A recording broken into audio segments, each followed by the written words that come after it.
Good day. My name is Dan Klein. I want to make a little presentation about reconsidering leftism, or maybe I should say a plea to reconsider leftism, making sense of left and right.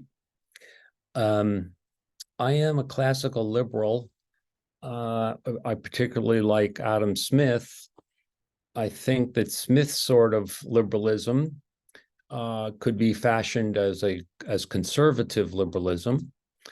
Smith advocated a general disposition towards policy of, quote, allowing every man to pursue his own interest, his own way, upon the liberal plan of equality, liberty, and justice. And with that statement and numerous others, he and his friends christened the word liberal with a political meaning for the first time. So it's like a anti-governmentalization, small government, anti-governmentalization of social affairs, disposition, presumption. And that was the spine of liberalism, I would say, for then at least another 100 years, more than 100 years even perhaps, and still is in many parts of the world where the word liberal is used.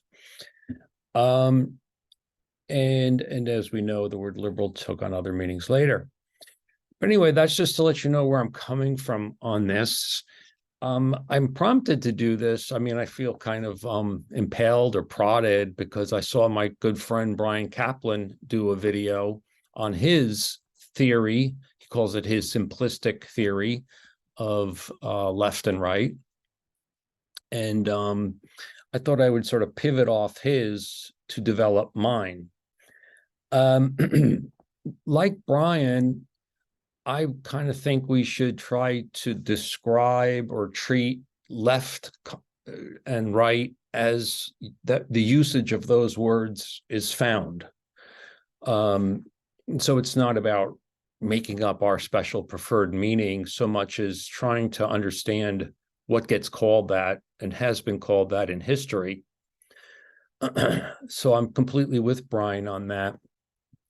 Brian admirably calls it his simplistic theory, and it's as brief as this little set of slogans, set of short statements. The left is anti-market, the right is anti-left. Okay, if I were to make a similar, very short, the shortest I think I could do is the left is supportive of the left party.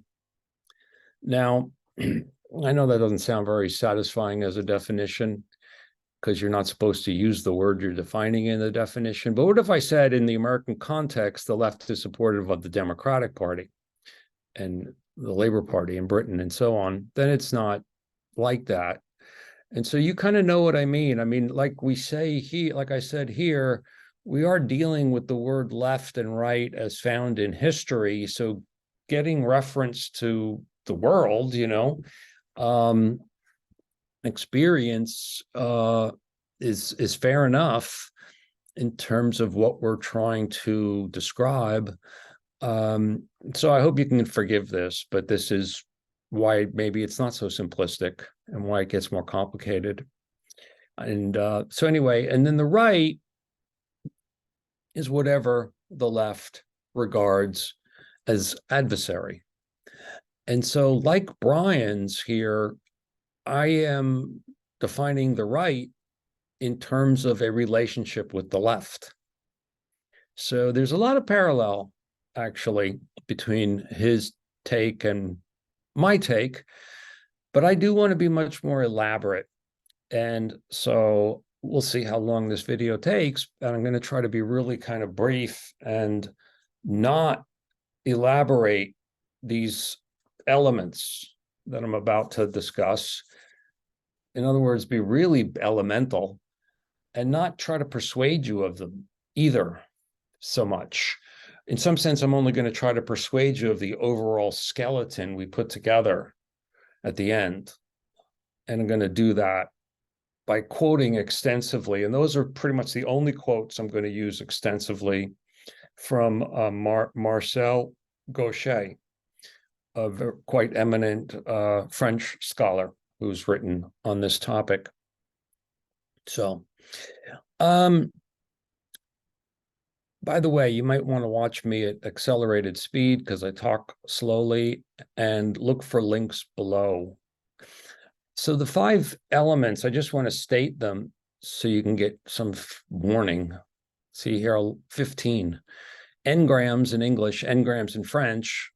Politics is directional. Politics is about lesser evil. The individual gloms onto a party. The party shapes his policy sentiments.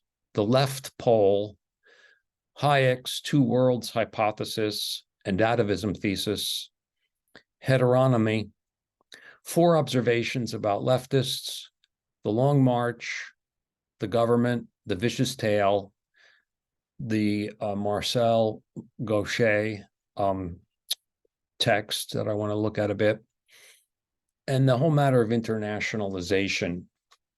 Okay. So, as mentioned, I do think we want to make this historical, like make it clear what we're, well, first of all, know what we're trying to understand. And as you can see here in English, it's only since about 1920 that this got started. These are engrams for left wing and leftist. So for the Anglosphere, it's only, of the last 100 years or so that we're concerned with. And I think, broadly speaking, worldwide, this kind of terminology will, as we'll see from the French, is getting started like maybe around 1900 and thereafter, and picking up. So before 1920 in other parts of the world. So I think that international experience going back, let's say 140 years, is in some sense what we're theorizing. Here's right wing, and that you can see that too, starts up. Oh, here's right wing and left wing. Okay. Now I want you to notice something about this picture. Left wing starts before right wing, almost as though you need a left before you can have a right. That fits what we just said about right being defined in terms of a relationship with the left, because you can't define something if it's got a relationship to something which doesn't exist yet or was just recently created. So instead, the left leads the right, you see? And notice that both on Brian's and on my definitions of the right is more diversely, it's defined. It's defined in Brian's thing as anti-left. So anybody who's anti-left, they could be very diverse who are anti-left. I mean, if the left is a thing, Brian says it's anti-market. Anybody who's against that for whatever reasons could be quite different from each other. And similarly, in what I said, that the right is whatever the left finds as adversary, that too can be quite diverse.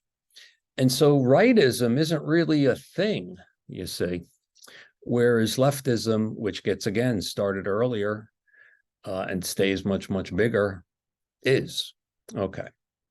So to the French, just so you know, this talk about the assembly going way back to the French Revolution and the right and the left, I don't think this picture is actually from about that. I think it's a couple decades later, if I'm not mistaken.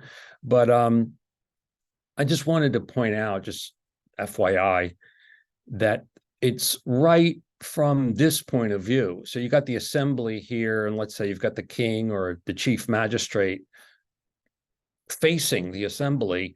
It's on the king's right. So here's the right and here's the left, just so you know. But anyway, The engrams show us that it's pretty much the same thing in France as we saw in English. Like I said, it gets started a little earlier. There's this little bitty stuff going back, and this is like this is 1800 here, but it's minor and it's different. And so this is really, like I said, it's really this that we're talking about. So these are terms from French. A French friend of mine helped me with these. These are some more terms from French. I won't try to say them. But you can see that's the same thing here. It gets started in the latter part of the end of the 19th century. Yeah. Let's see here. Is this the same? No. Okay. And here again, it's the same kind of thing. Politique de gauche, politique de droit. And again, notice the gauche is the red one, and how it kind of starts first, and then you get a right that can be defined in relation to it. And again, it's actually lower. Okay, so that's a bit about the French engrams. Let me push forward here. Number 3 on our list of 15, the directionality of practical politics. Politics is directional. That's the point of here. So here's the status quo, and you can go in different directions from there. It's directional. And I give this example of US and Sweden to make the point that some people say that the moderates in Sweden are like the Democratic Party, because they're more or less agreeable to the current situation. And the current situation is a much higher tax load overall, and a larger welfare state. And so that's sort of like what the Democrats like, or would ideally want, or something. And the moderates seem to be, not at war with that anyway. They're more or less just accepting it. So the moderates are on the left, is the idea, is sort of the claim. And I don't buy that, because politics is directional. The moderates want to not increase the welfare state and the tax load, generally speaking, and the left does. And we each have different status quos, different points of reference, but politics is directional. If you took Bernie Sanders and he went over to Sweden and somehow became like a Swedish politician, it's not like he'd be a moderate. He'd be a lefty, of course, because it's directional. Politics is directional. Okay. Politics is about the lesser evil. You realize that people kind of, at least, they understand that. And at the end of the day, it's about a lesser evil, and it's about lesser evil among what options, and that's parties. Okay. And people tend to, decide about which is the lesser evil in a two-party system like the US, Republican or Democrat. I happen to think the Republicans are the lesser evil. Do I think the Republicans are good? No. We could talk about all sorts of evil things that we have to make a choice between, and it doesn't make the lesser evil good or great or terribly admirable. Just saying it's not as bad as the other one. So anyway, but people glom onto a party, and to a lot of people that becomes quite significant in their identity, and a influence, and the party shapes policy sentiments then, as people kind of pick a party or identify with a party.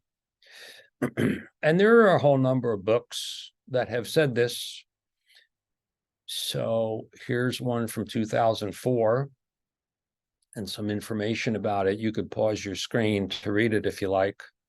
Here's one from 2012. These are like top university presses, by the way.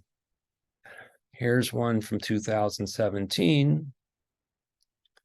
And here's one from, I'm not sure when this came out now. I think it's quite recent, though, maybe the last 2 years or so, by Randy Holcomb, who's a friend of mine. Okay, so next I want to try to put in a video of Steven Pinker's. It's less than a minute, on the left pole. That's our next point. I hope Professor Pinker doesn't mind. But apologies if you do. I think it's a disappointing and sad commentary that free speech has gotten the brand of a right-wing issue. Now, why should that be? There's no, by definition, it's just free speech, whether it's from the right or from the left. But people who defend and extol free speech, tend to be branded as right-wingers because of this. I think what you correctly identify as an ironic intolerance. I sometimes refer to the mythical place called the left pole. Now, just as when you're at the North Pole, all directions are south, the left pole is the mythical spot from which all directions are right. So any opinion that does not conform to this orthodoxy is branded a right-wing opinion, including people who are, by no stretch of the imagination, ideologues of any sort, including right-wing ideologues. Okay, so yeah, that's I think a really lovely metaphor that helps us think about what I think Brian and I are driving at, in terms of a sort of geography, a nice analogy. Now, for this analogy, I do think it's important to think of just the northern hemisphere. One problem with invoking the globe and one of the poles is that you'll naturally think of the other pole at the other end of the globe. And the whole point here really is that it's not like that. It's not symmetric that way. Asymmetry is like the main theme of what I have to say today. Is asymmetry between left and right. So it's just the northern, and you've got the left pole at the top, and then anything far enough away from that so that it becomes adversarial is right. That's the idea. And you can think now of looking down from the top. And so, this DNC, CNN, et cetera, everyday Democrats are maybe going out. And then the left, the non-left, is all over here. Now I don't know what these other dimensions are here, so I'm not trying to chart things, but they can be very diverse, so yeah. And so if you look around the world, at least a lot of it, I think you'll find things that fit this kind of thing, just like the Dems in the United States as the left party. You'll notice that a lot of the imagery is red. Red is the traditional color of the left. The switch to the Democrats as the blue party came in the year 2000 from cable TV, I believe. I think especially CNN. Also, it's kind of interesting to see the similarity of the iconography here among quite a few of the left parties. So I'm interested in generalizing, not just about the US, but more broadly. I think Brian is too. Okay.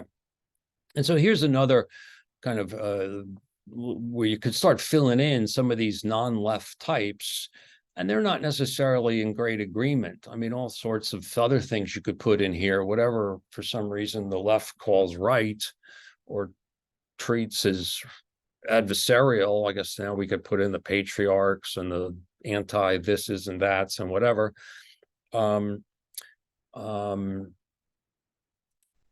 Diversity. Okay. So I want to give a little bit of evidence of greater diversity on the non-left. aka right.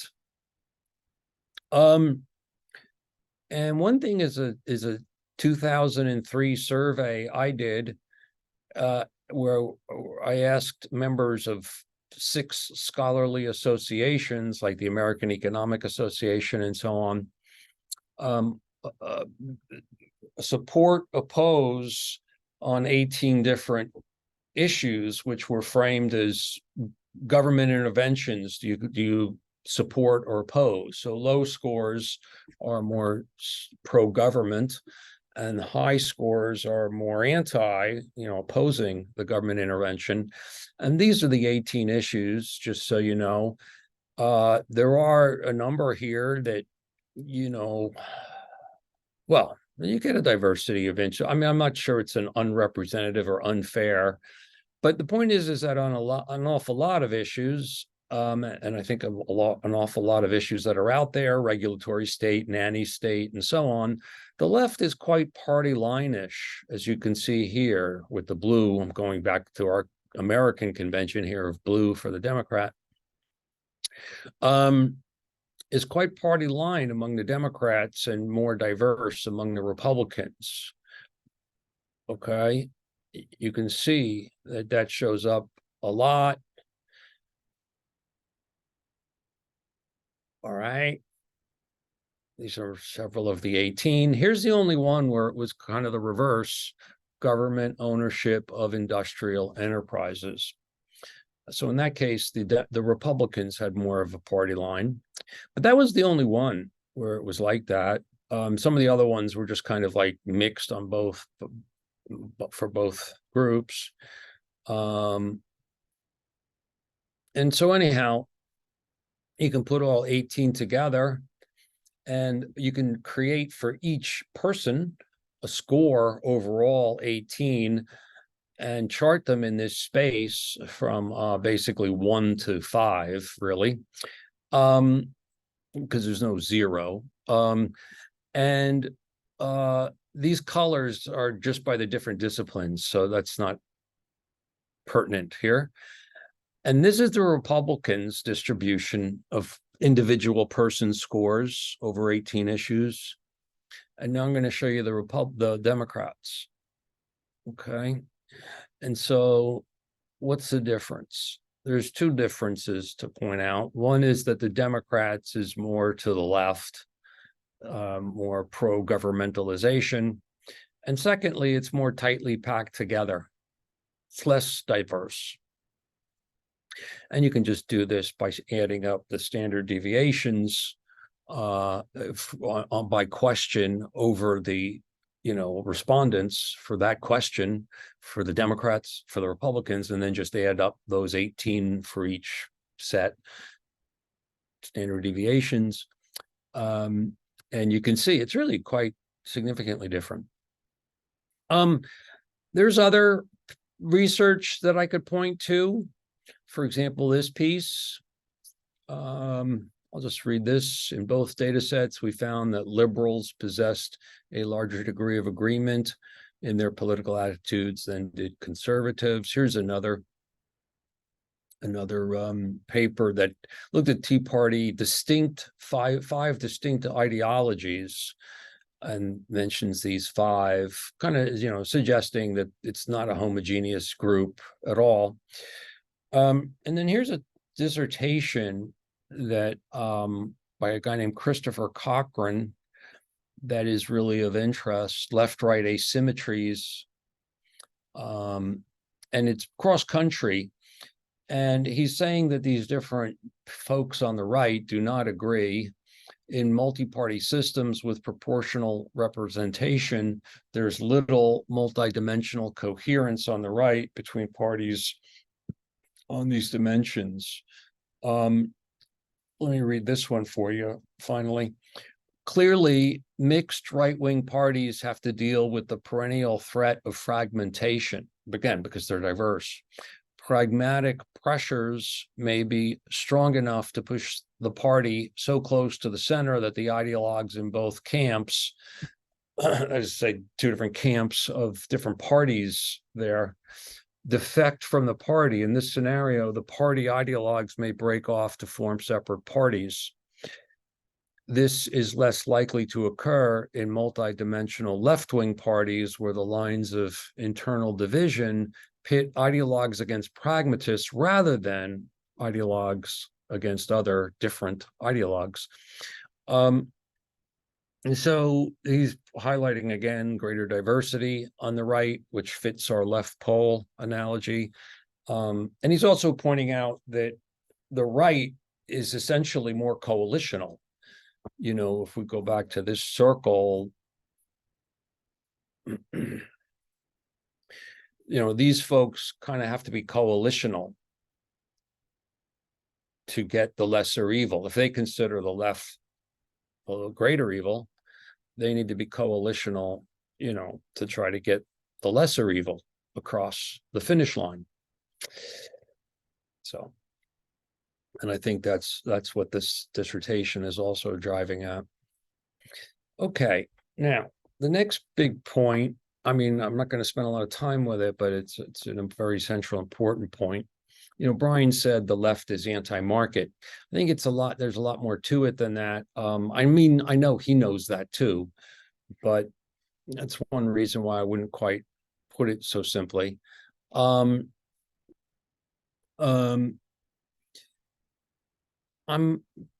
quite persuaded that Hayek really hit upon something when he said that modern collectivist politics was a kind of a reassertion of mentalities from our past, as it were, as a human species, you know, as a our ancestors 12,000 years ago were living in small bands, hunter-gatherer bands, 30 to 40 people figure, and society's not like that anymore, but our genes largely are.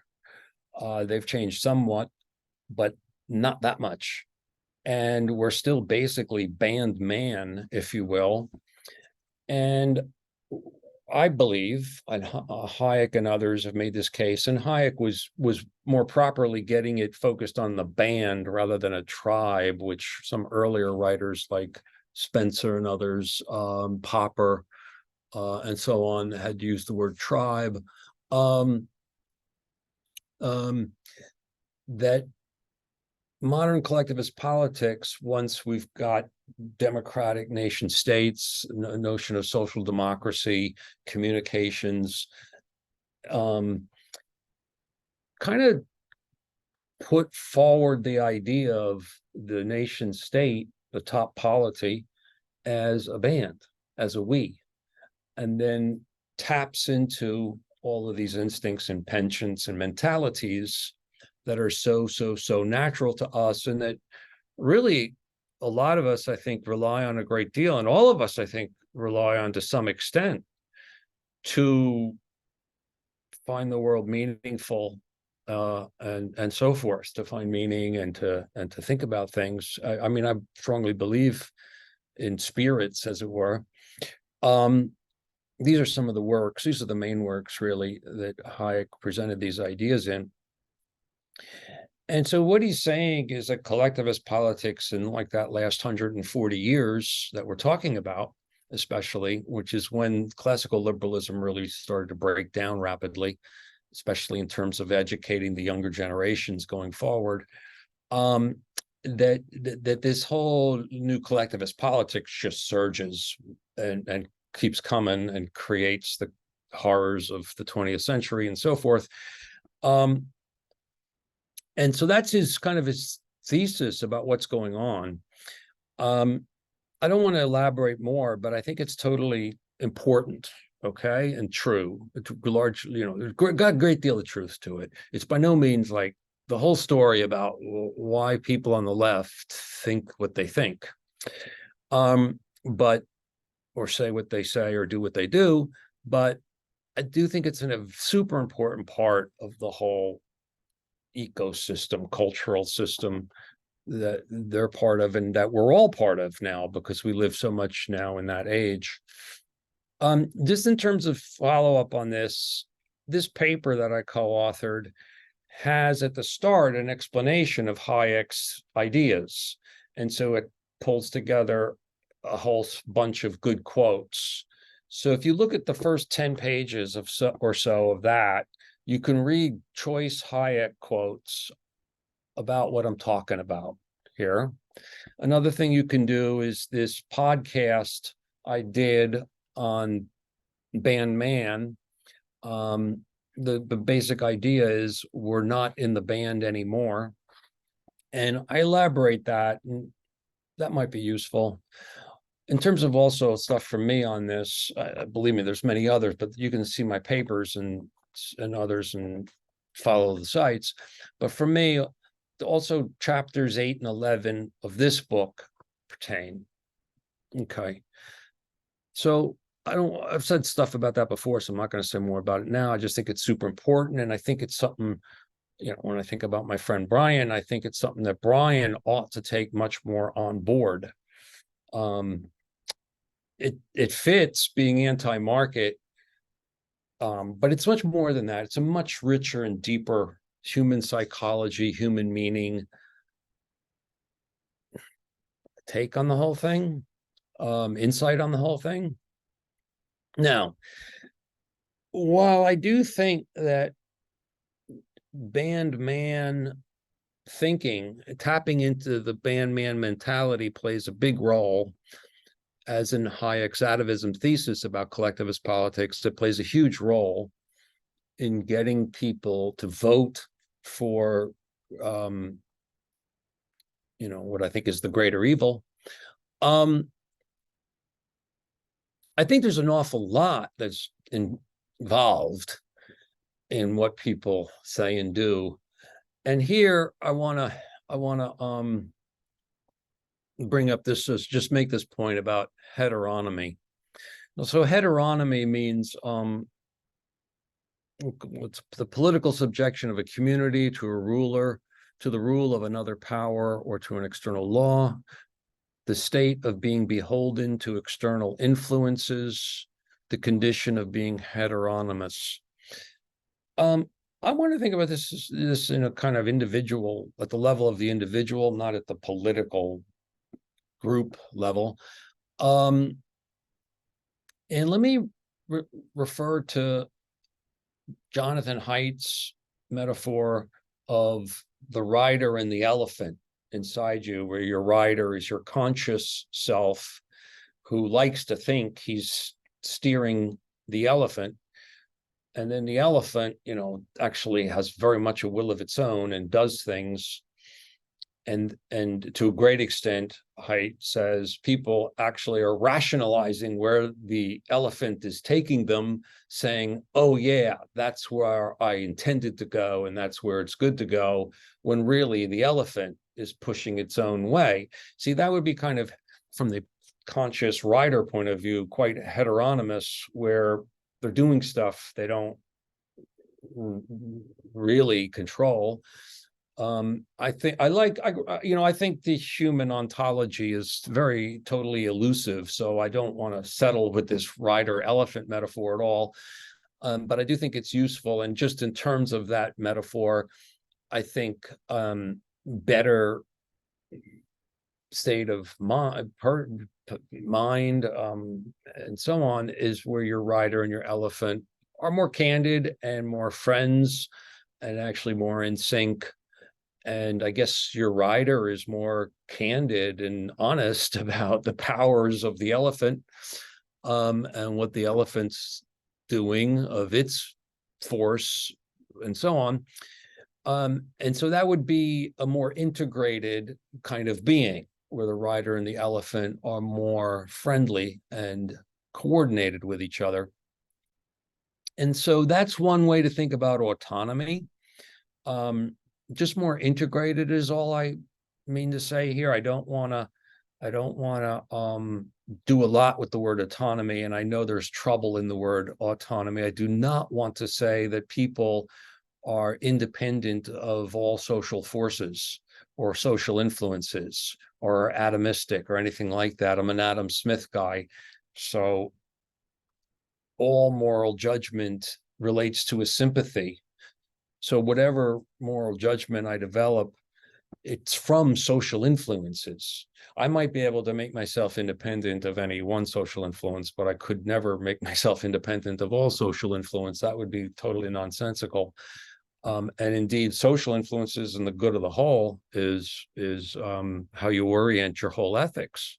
So, but anyway, the point here, I want to come, Hannah Arendt has a couple of famous statements. One is that every generation we get invaded by barbarians, we call them our children. Another one, I don't have the exact words, but it's something like totalitarianism is not about getting people to embrace certain convictions. It's about destroying their ability to have convictions, to embrace any convictions.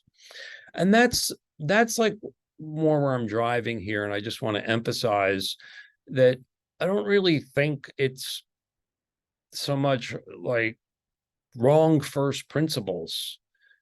For example, like the Hayekian, atavism thesis first principles, like what Hayek would identify as the wrong first principles of an atavistic person today, that they therefore believe in and deduce from. To some extent, I just think that it's heteronymous and they don't have really convictions. And so we get all sorts of stuff that just play off of rather natural, innate, primitive instincts about a sense of exaltation of yourself among your peer groups in a very manifest way of your day-to-day life, wealth, security, prestige, status, and so on. And the state has all of its ways to do those things. So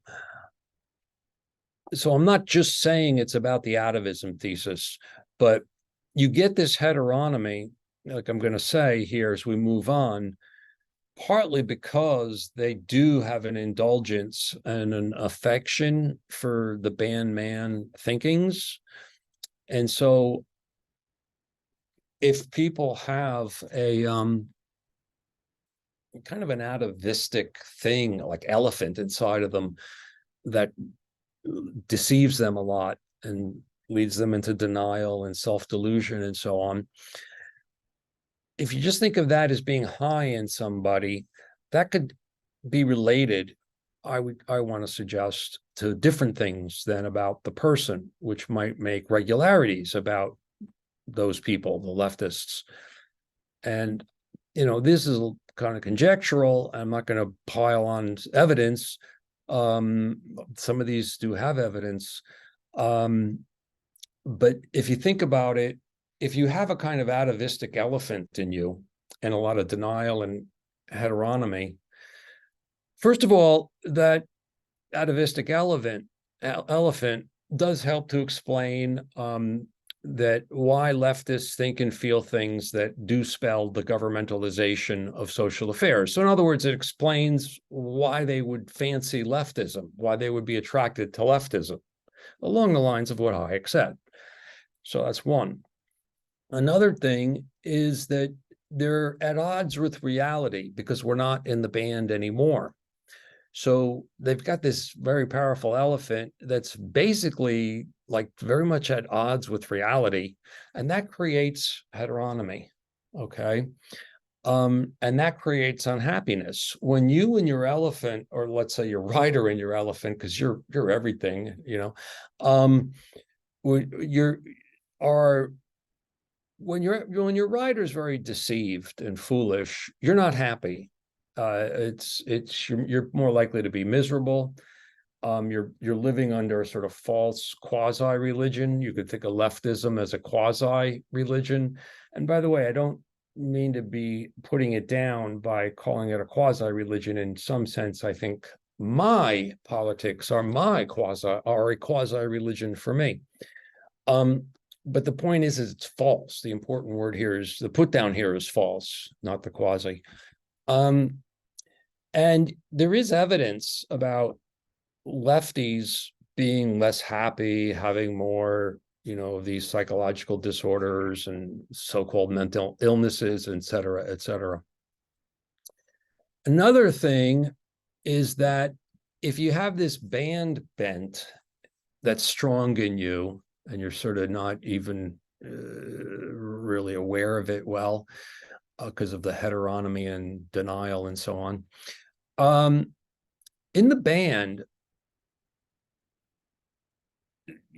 there wasn't sharp distinctions between playing by the rules, and and when things came to the battle between factions or between bands, it was like all's fair in love and in war.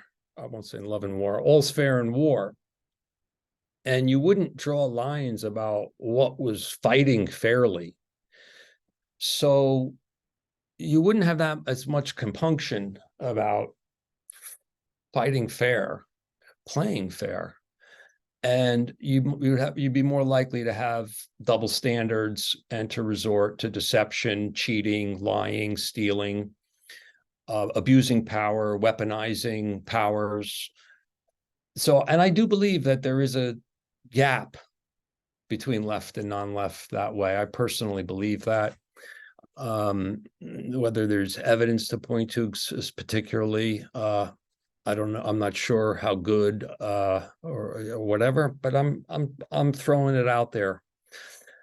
And then finally, if you have this atavistic elephant, you're very likely to be more political. You're more in the band. You were very conscious. You would be very conscious of being near the alpha male, as it were, the leaders. People were equal, but there was some pecking order. There was kind of a set of equals, actually, in a sense. But you would want favor from the leaders to eat first and so on. And you would want to rub shoulders with them, and you would be very concerned about your status and the formation of any factions or splits going on within the band, because everything's so much a matter of survival. So you'd be more attracted to being political. Okay. So, okay. Now the next idea, we got 5 left, is the Long March. And I think you know about that. Here's Mark Sidwell's book. He's British, so it's a little bit centered on Britain, but it's broad.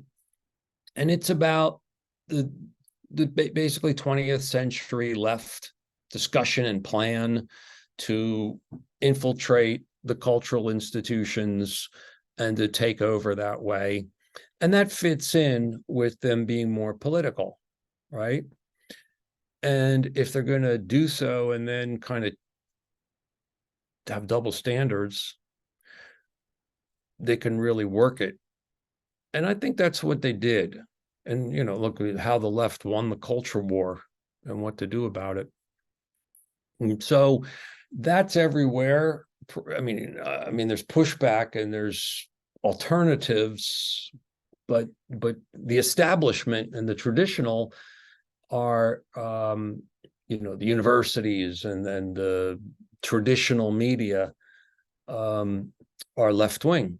So much is left wing, as you know, the press, and just so much is left wing. Okay.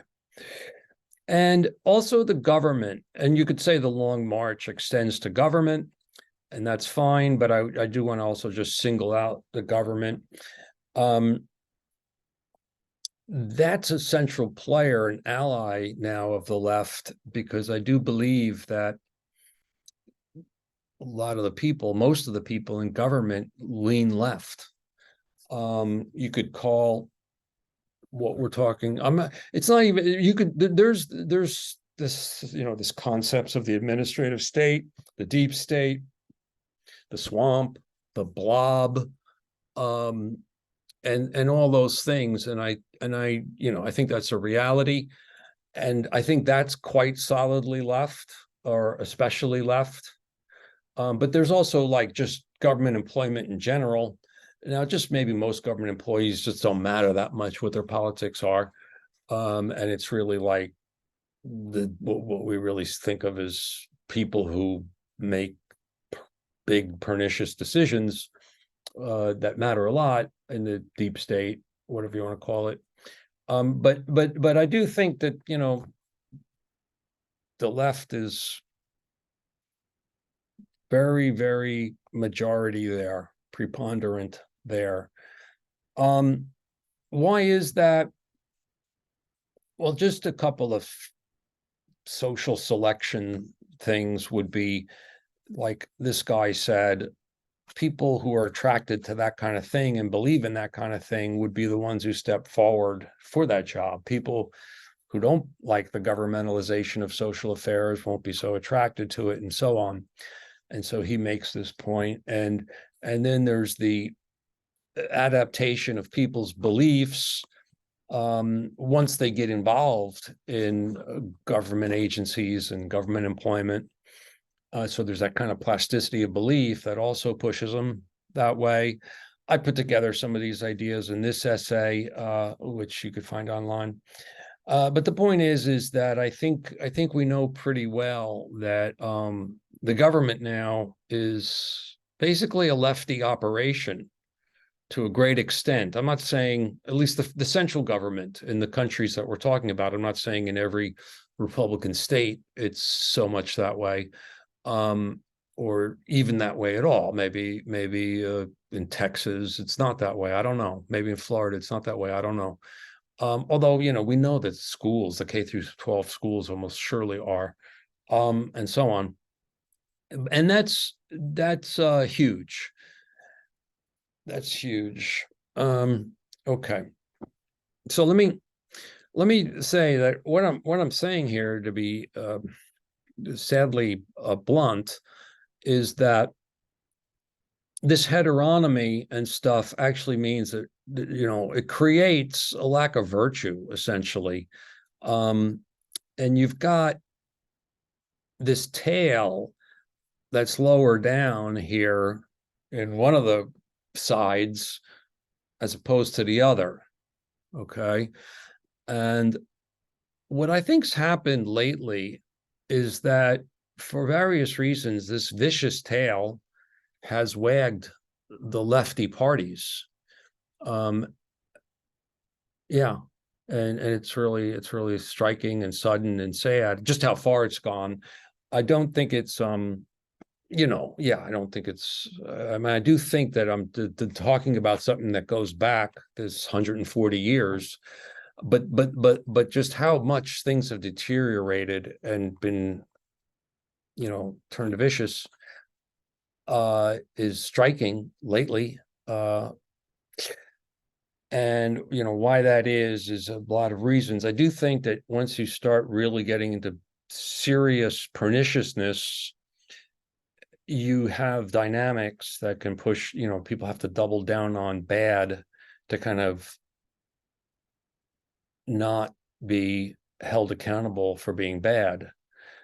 And also, the more and more you insulate yourself from other people's ideas, or you stereotype and disparage and even criminalize other people's ideas, the more vulnerable you become to just like even basic challenges to your own thinking. And so you even more need to criminalize any kind of discourse or challenge.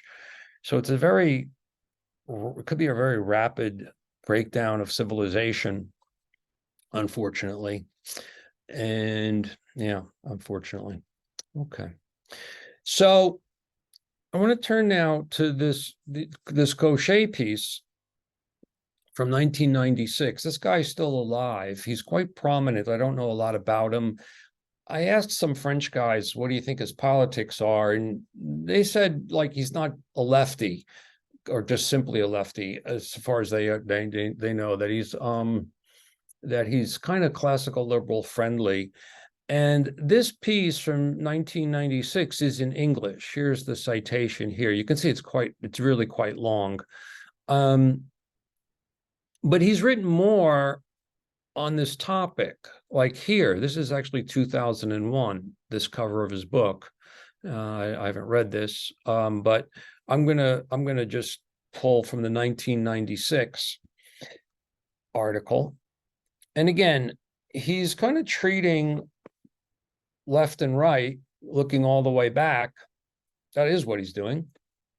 And again, just to remind you that this is really a since then phenomenon. And so really something happens here. And there's really two things, as we'll see, that happen that create what we're talking about, or bring about, that bring what we're talking about emerges. So I want to read these. I want to give you a picture of just how many it is. And I hope you can listen, because I think they're really quite good. And I'm giving you them because I think they confirm a lot of what I've been saying. Okay. So he starts off, back in 1789. But the story then moves forward, and that's when it really gets interesting later, to me anyway. It is not enough, therefore, to say that the revolution, that's, the French Revolution, created our favorite political categories. We must also say that it did its utmost to abolish them. This was not so much a beginning as a false start. Okay, so that's what he's saying. Like, we don't really see it happening here. He doesn't use engrams. They didn't have engrams when he published this. But the engrams beautifully fit everything he says. Okay, we're jumping ahead. We're starting to jump ahead here. Late 1800s, 1900. Things changed about 1900. Right and left would soon establish themselves as the terms for describing the two Frances that clashed so passionately. The change was already apparent in the 1902 elections, which saw the victory of none other than the Bloc de Gauche. From now on, no matter what was happening internally in terms of relations among the various constituents of right and left, the competition for votes would be played as a contest between right and left.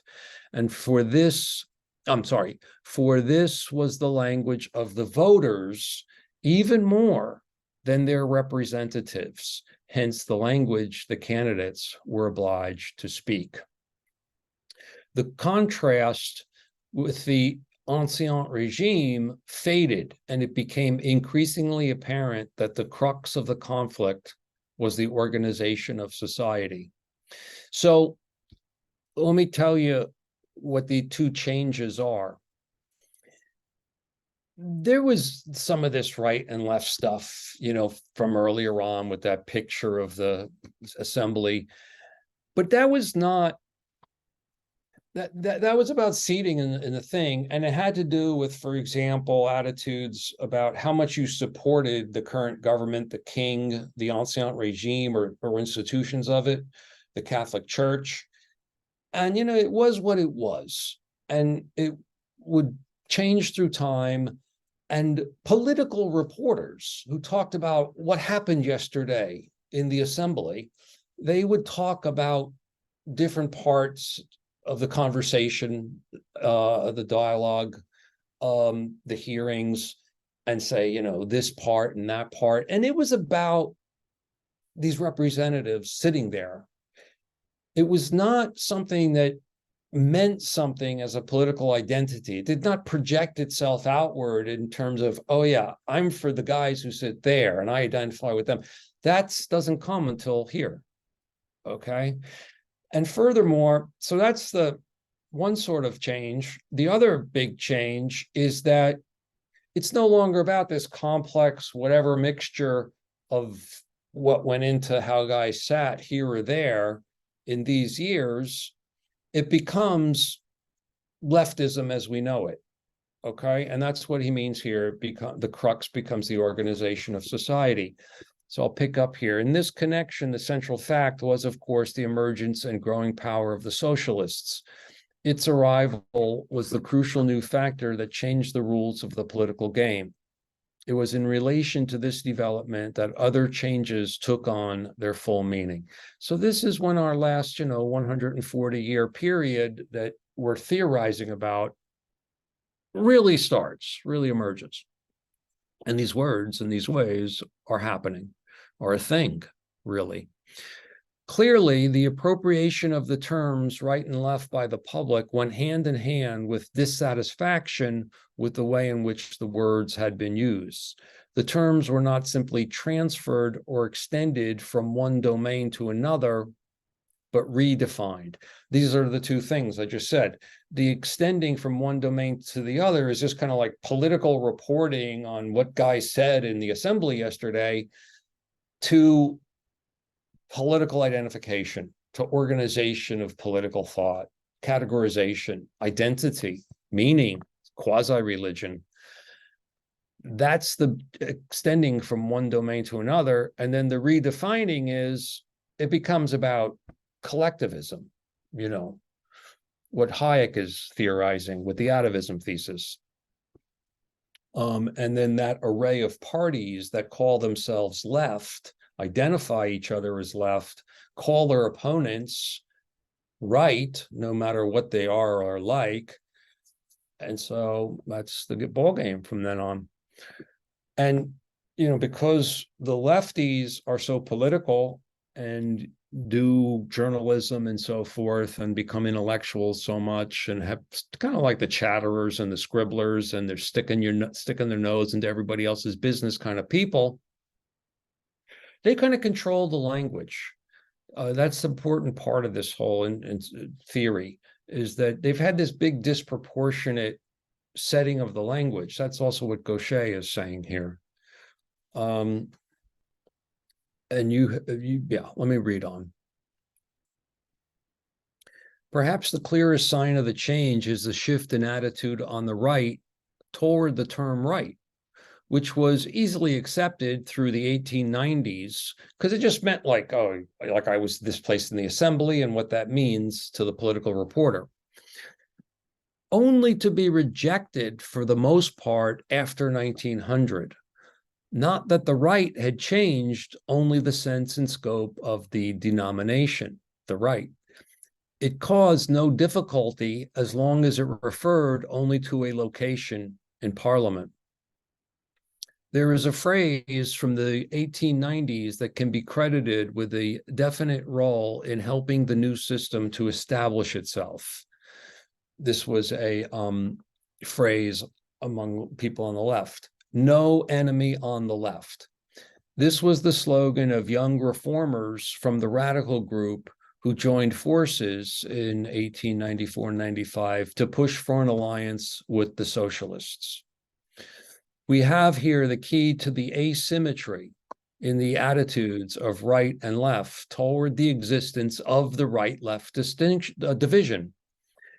Clearly, the division was promoted by the left, while the right, which had little use for it, tended to deny its existence or refuse to acknowledge it. But, and this is, I think, the most important passage, this little one is the most important passage, for there to be a left, there must be a right.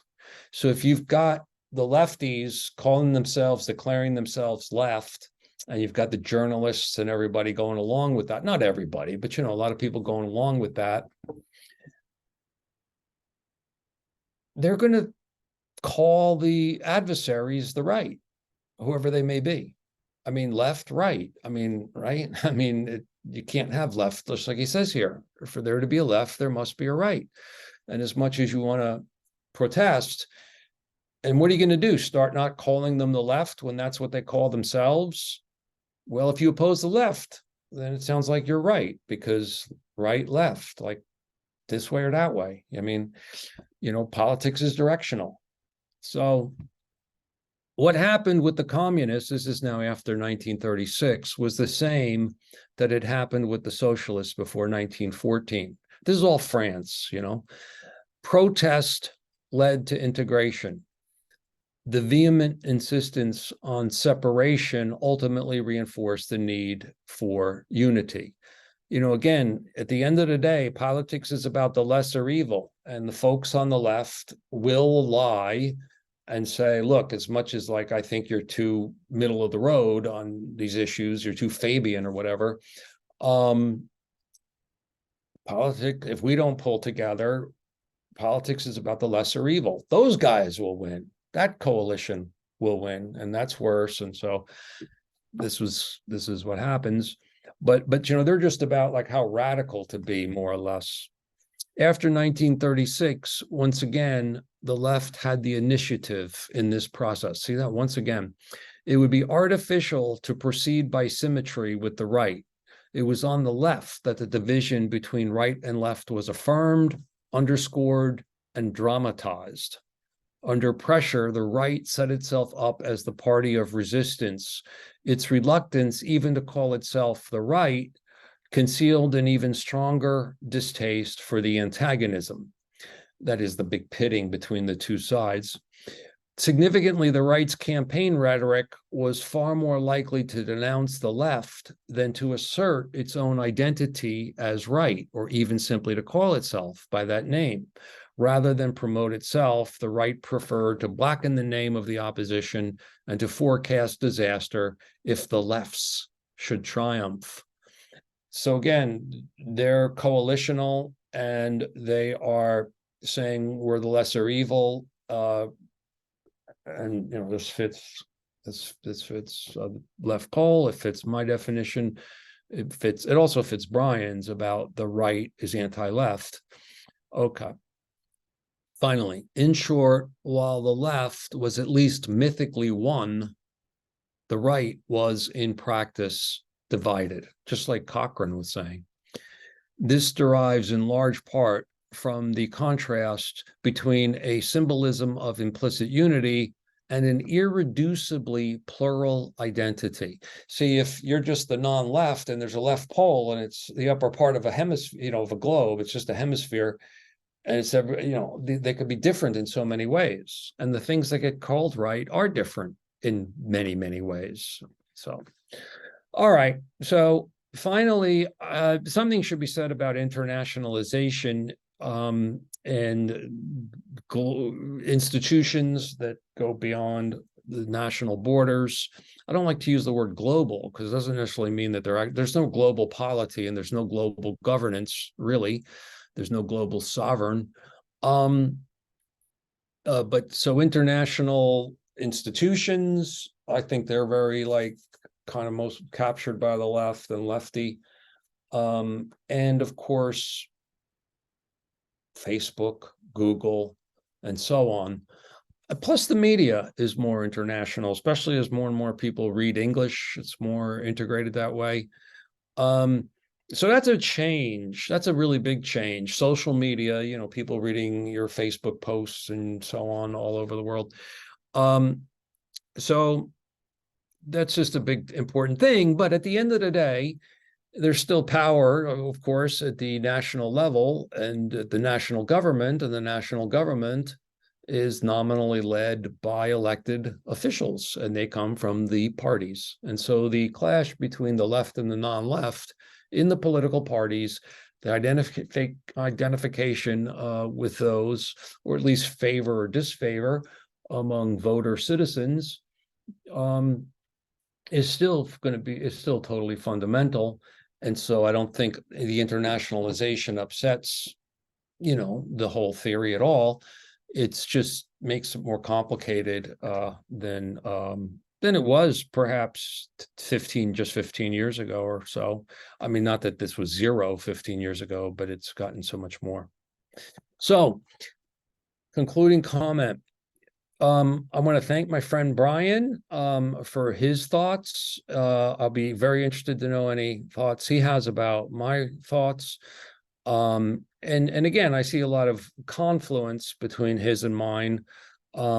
We both want to look at left and right, the terms, as actually found in history. And Brian's take was the left is anti-market.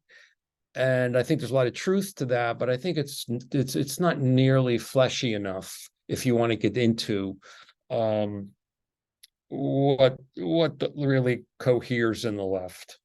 What is the cohesiveness among those parties that call themselves left and recognize each other as left? When I say parties, I mean also across countries, because they are kind of allied and work together. And of course, they work with the Financial Times and the New York Times and the different everybody all over the, it's all a big network.